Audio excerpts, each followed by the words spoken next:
தமிழக முதல்வர் விஜய் அவர்களின் குடும்பத்தை இணைத்து வைத்த ராகவா லாரன்ஸ் மிகவும் நல்ல மனிதர்.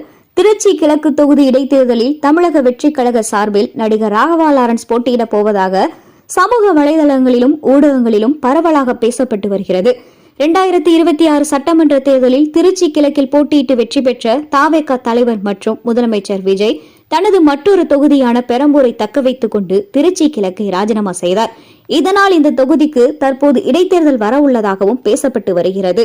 நீண்ட காலமாகவே பல்வேறு சமூக சேவைகளையும் ஏழை எளிய மக்களுக்கு உதவிகளையும் செய்து வரும் லாரன்ஸ் அரசியலுக்கு வருவதை அவரது ரசிகர்கள் பெரும்பாலும் வரவேற்றுள்ளனர். இந்த சூழ்நிலையில்தான் ஜூன் 11ஆம் தேதி காலை 9:30 மணிக்கு தனது தாயாரின் ஆசீர்வாதத்துடன் தனது வாழ்க்கை குறித்த ஒரு முக்கியமான முடிவை அறிவிக்க இருப்பதாக லாரன்ஸ் சஸ்பென்ஸ் வைத்திருந்தார். இந்த சஸ்பென்ஸ் அநேகமாக அவர் அரசியலுக்கு வருவதான ஆரம்ப புள்ளியாகவே இருக்கும் என்றும் பலரும் கருத்துக்கள் தெரிவித்து வருகின்றனர்.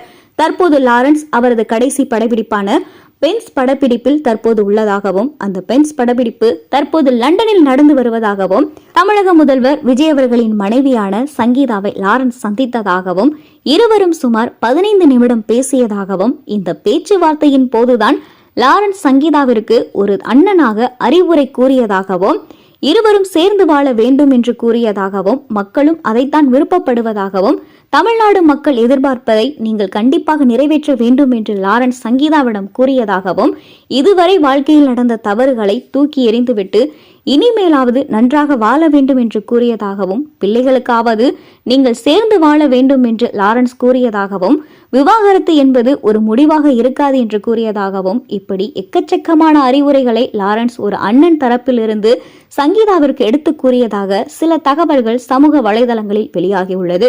இந்த அறிவுரைகளை சங்கீதாவும் ஏற்றுக்கொண்டதாகவும் சங்கீதாவின் சாய்ஸும் திருச்சி கிழக்கு தொகுதியில் ராகவா லாரன்ஸ் இருந்தால் நன்றாக இருக்கும் என்று சங்கீதா லாரன்ஸிடம் கூறியதாகவும் முதலமைச்சர் விஜய் விட்டுக் கொடுத்த தொகுதி என்பதால் இந்த இடைத்தேர்தலில் தாவேகா மற்றும் திமுக ஆகிய இரு தரப்புமே கடுமையான போட்டியை எதிர்கொள்ள தயாராகி வருகின்றன. ஜூன் 11 அன்று லாரன்ஸ் வெளியிட போகும் அதிகாரப்பூர்வ அறிவிப்புக்கு பிறகே அவர் திருச்சி கிழக்கில் போட்டியிடுகிறாரா என்பது இறுதி செய்யப்படும். சரி, நீங்க சொல்லுங்க, திருச்சி கிழக்கில் ராகவா லாரன்ஸ் போட்டியிடுவது சரியா இல்ல வேற யாராவது போட்டியிட்டா நல்லா இருக்குமான்னு உங்களுடைய கருத்தை கமெண்ட்ல பதிவிடுங்க.